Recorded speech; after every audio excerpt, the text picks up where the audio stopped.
The Jeff Chandler mystery has finally been solved, and the truth is far from comforting. Born Ira Gossell on December 15, 1918, in Brooklyn, New York, Chandler was a strikingly handsome and immensely talented American actor and singer whose legacy left an indelible mark on mid-20th century Hollywood. With prematurely gray hair, a tall stature, and a resonant baritone voice, he became a popular leading man in the 1950s, admired for both his strong presence and the quiet emotional depth he brought to his characters. Raised in a working-class Jewish family during the Great Depression, Chandler found refuge in the arts. After graduating from Erasmus Hall High School, he pursued acting at the Fagan School of Dramatic Art and honed his skills in stock theater and radio before transitioning to film. During World War II, Chandler served in the U.S. Army in the Aleutian Islands, where his discipline and sense of duty grew stronger. After returning, he gained attention in radio, which paved the way for film roles. His breakout performance came in 1948's Johnny O'Clock, but it was his role as the Apache Chief Cochise in 1950's Broken Arrow that catapulted him to stardom and earned him an Academy Award nomination. The performance marked a turning point in how Native Americans were portrayed in Hollywood, highlighting Chandler's sensitivity and skill as an actor. He went on to star in films across genres, adventure, war, and westerns, often playing emotionally complex, stoic heroes alongside major actresses like Jane Russell and Maureen O'Hara. Chandler also pursued music, releasing albums that showcased his baritone voice and added depth to his artistic identity. Chandler married actress Marjorie Hushell in 1946, and they had 2 daughters. But the marriage was plagued by difficulties, including Chandler's chronic exhaustion and emotional unavailability. Though they tried to reconcile multiple times, a final divorce was filed in 1957, coinciding with his affair with swimmer and actress Esther Williams. During divorce proceedings, Chandler disclosed his substantial earnings, up to $250,000 a year, but also the financial toll taken by managers, agents, and personal obligations. Despite the turmoil, he remained one of Universal Studios' most profitable stars. Post-divorce, Chandler's romantic life remained in the spotlight. He was linked to several Hollywood women, including Gloria DeHaven and Ann Sheridan. However, a bombshell emerged years later when Esther Williams claimed in her autobiography that Chandler had confessed to cross-dressing, leading to their breakup. The claim was met with outrage and disbelief by friends and colleagues who defended Chandler's character and masculinity. Behind the glamorous facade, Chandler struggled with chronic fatigue and personal stress, which seemed to erode his physical and emotional well-being. Tragically, in 1961, at just 42 years old, Chandler died following what should have been a routine operation for a slipped disc. While official reports cited complications like blood infections and surgical errors, those close to Chandler were suspicious. Whispers began to circulate about misdiagnoses, overlooked allergies, and botched procedures. At the center of this controversy was Cedars of Lebanon Hospital in Los Angeles. Conflicting reports emerged, including accounts that Chandler was administered penicillin despite having documented allergies to it. According to court documents and declassified hospital archives, Chandler had a severe allergic reaction during surgery, triggering seizures and anaphylaxis. A nurse even reportedly confided in Sammy Davis Jr. that there was chaos in the operating room. Rather than taking responsibility, the hospital allegedly worked to cover up the incident, aided by the studio system that sought to protect its interests. The silence surrounding Chandler's death was further enforced by Universal Pictures, which had invested heavily in his clean-cut public image. Adding to the tragedy, Chandler's ex-wife later hinted that his declining emotional and physical health made him more susceptible to medical failures. He had been working under immense pressure, juggling chronic pain and public obligations. Only in recent years have digital archives and renewed biographical interest helped uncover the full scope of negligence involved. Investigative journalists unearthed long-lost medical records and private letters, revealing a pattern of systemic failures. The final breakthrough came through the efforts of Chandler's daughter, Jamie Tucker, who fought to gain access to his sealed medical records. Her persistence led to a court order that confirmed Chandler's allergies had been ignored and that proper medical protocols were bypassed. "He wasn't just a star, he was my dad," she said, expressing the deep grief and injustice that surrounded his passing. With the mystery finally unraveled, what remains is a sobering portrait of institutional negligence, corporate silence, and a tragedy that was entirely preventable. Jeff Chandler's death is no longer just a sad footnote in Hollywood history. It is a cautionary tale about the unseen dangers lurking behind fame and the devastating cost of neglect. Though fans continue to celebrate his legacy through his films, they do so now with a deeper awareness of the man behind the screen, a gifted actor whose light was dimmed far too soon. Jeff Chandler married actress Marjorie Hushell in 1946, during the early years of his film career. Hushell, who had worked both in Hollywood and on stage, had a modest career in acting before stepping away from the spotlight. The couple initially appeared to be a picture-perfect Hollywood pairing, admired for their striking looks and frequent public appearances. Their union produced two daughters, Jamie Tucker, born in 1947, and Dana Gossel, born in 1949. Chandler's birth name was Ira Gossel, which Dana later adapted into her own surname. The family settled into life in Los Angeles, and for a time, Chandler seemed to juggle the growing demands of fame with his role as a father. However, behind closed doors, the marriage was increasingly troubled. The couple separated in 1951 but briefly reconciled before separating again in 1954.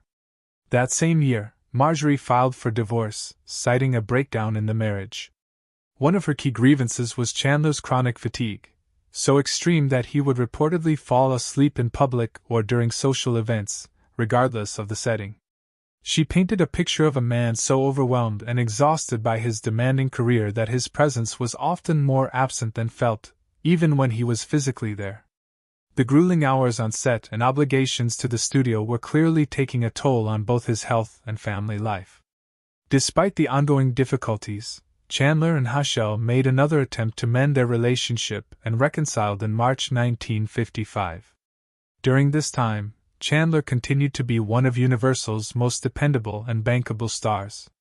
Still, the reconciliation was short-lived. In 1957, while filming Raw Wind in Eden in Italy, Chandler began a widely publicized affair with actress and Olympic swimmer Esther Williams, a glamorous figure in her own right. The relationship quickly became tabloid fodder, and it soon became clear to Marjorie that the marriage could not be salvaged. She filed for divorce again at the end of that year, ending a union marked by repeated attempts at reconciliation but ultimately undermined by Chandler's career pressures and personal decisions. During the 1958 divorce proceedings, new insights into Chandler's finances and lifestyle emerged. He testified that he was earning a significant income as a film actor under contract with Universal Studios, making 2 films per year. In 1957, he was paid $60,000 per film, and by 1958, that number had increased to $75,000, a considerable amount for the time. Altogether, Chandler claimed he had earned around $250,000 in 1957, which also included revenue from his singing career and possibly endorsements or public appearances. However, he pointed out that his net income was substantially reduced due to various professional expenses. His personal manager, business manager, and agent collectively took about 25% of his earnings, and additional costs tied to maintaining his lifestyle, supporting his family, and furthering his career quickly added up. Despite the deductions from his income, the court ordered Jeff Chandler to pay his wife $1,500 per month as temporary support following their separation. The final divorce settlement, finalized in June 1959, was financially significant. Chandler agreed to provide over $2,166 per month in alimony, along with an additional $500 monthly in child support, ensuring financial stability for his ex-wife and their 2 daughters. He also made a lump sum payment of $100,000, a figure that reflected both the duration of their marriage and his continued success in Hollywood. Reflecting on the breakdown of their relationship, Marjorie Hushell stated that Chandler had become so consumed by his career that even his time away from the film set was spent in his business office. She described him as emotionally and physically unavailable, overwhelmed by the demands of his profession. The strain of their deteriorating marriage, she later admitted, took a toll on her health, causing her to develop an ulcer, a physical symptom of years of emotional stress. After the divorce, Chandler's romantic life remained in the public spotlight. He was linked to several women in the entertainment industry, including actress and singer Gloria DeHaven. Their relationship, initially kept private, was exposed by Confidential magazine, a tabloid notorious for uncovering Hollywood scandals. During a legal trial involving the publication, private investigator Fred Otash testified that Chandler and DeHaven had been followed to obtain evidence of their affair. This revelation underscored how aggressively the tabloid press intruded into celebrities' personal lives. The most controversial chapter of Chandler's personal life surfaced decades later in 1999, when Esther Williams published her autobiography The $1 Million Mermaid. In it, she claimed that her relationship with Chandler ended after he confessed to being a cross-dresser following a marriage proposal. The allegation was sensational and reignited public fascination with Chandler's private life. However, many of Chandler's friends and colleagues strongly denied the claim. Actress Jane Russell, a close friend, told the Los Angeles Times, "I've never heard of such a thing. Cross-dressing is the last thing I would expect of Jeff. He was a sweet guy, definitely all man." Others in the industry echoed her disbelief, suggesting that Williams' account was either exaggerated or misunderstood, as Chandler had always projected a traditional masculine image on screen and in public. In addition to his relationships with Williams and DeHaven, Chandler was also romantically linked to actress Ann Sheridan, another prominent figure in Hollywood. Though never officially confirmed, their association only added to his reputation as a desirable and charismatic leading man off-screen as well as on. Throughout these personal ups and downs, Chandler maintained a successful acting career, frequently portraying strong, noble, and heroic characters in film. However, his turbulent private life, marked by failed marriages, romantic controversies, invasive media scrutiny, and persistent rumors, presented a more complicated picture of the man behind the camera. His relentless dedication to work often seemed to come at the expense of personal happiness, leaving those closest to him feeling neglected or overwhelmed by his single-minded focus on fame and career. For decades, the name Jeff Chandler conjured the image of a silver-haired, deep-voiced actor who captivated 1950s audiences with his commanding screen presence and suave charisma. With standout performances in Broken Arrow, Merrill's Marauders, and Sign of the Pagan, he secured his place among Hollywood's most recognizable stars. Yet behind that public persona lay a series of troubling and mysterious events, particularly surrounding his untimely death, events that would leave fans and biographers searching for answers for generations.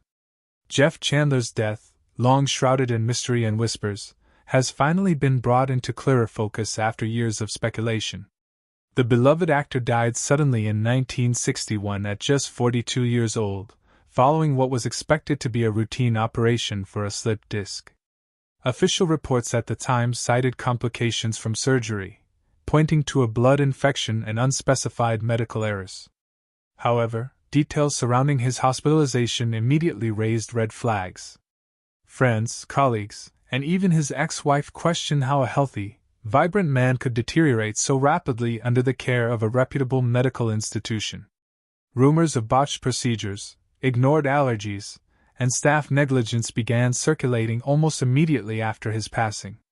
At the center of the growing controversy was Cedars of Lebanon Hospital in Los Angeles, where Chandler underwent surgery and tragically never recovered. Conflicting reports deepened the mystery. Some claimed Chandler was misdiagnosed, while others alleged that his well-documented allergies to anesthesia and antibiotics were grossly mishandled.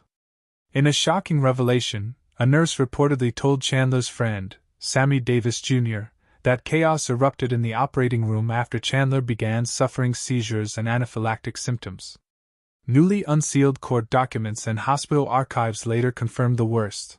Chandler had been given a penicillin-based medication despite known allergies, a fatal oversight compounded by inadequate post-surgical monitoring.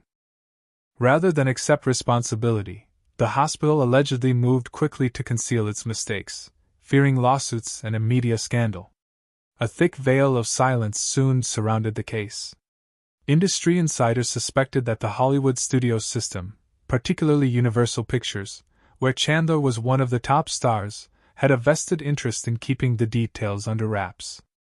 A public scandal over medical incompetence could not only damage Chandler's legacy but also risk tarnishing the golden image of mid-century Hollywood itself. Adding another layer of tragedy, Chandler's personal life was already marked by emotional stress, strained relationships, and physical pain. His ex-wife, Marjorie Hushell, later suggested that Chandler's chronic exhaustion and mental burden might have left him more vulnerable physically. Friends also recalled that he was working long hours on film sets and juggling demanding public appearances, even while privately battling intense pain. This perfect storm of stress and neglected medical care ultimately led to his untimely demise. In more recent years, renewed biographical interest and access to digital archives allowed researchers and film historians to piece together new evidence. Journalists uncovered long-lost medical records and letters from Chandler's friends expressing disbelief and sorrow over what they called a completely avoidable tragedy. These discoveries painted a chilling picture not of a random accident, but of systemic negligence and an institutional cover-up aimed at protecting reputations and minimizing liability. The final piece of the puzzle came through the efforts of Chandler's daughter, Jamie Tucker, who spent years petitioning for access to her father's sealed medical records. In a deeply emotional interview, she said, "He wasn't just a star, he was my dad, and he didn't deserve to die like that." Her persistence finally led to a court order forcing the hospital to release documents confirming that medical staff had ignored crucial allergy warnings, contributing directly to Chandler's death. Now that the truth has emerged, it casts a somber shadow over the polished image of classic Hollywood. Jeff Chandler's death is no longer just a sad footnote in film history. It stands as a sobering reminder that even the brightest stars can be extinguished by negligence, silence, and systemic failure. As fans revisit his films, many now do so with a deeper understanding of the man behind the roles and lingering questions about how many similar tragedies may have been quietly buried in the glamorous annals of Hollywood's past.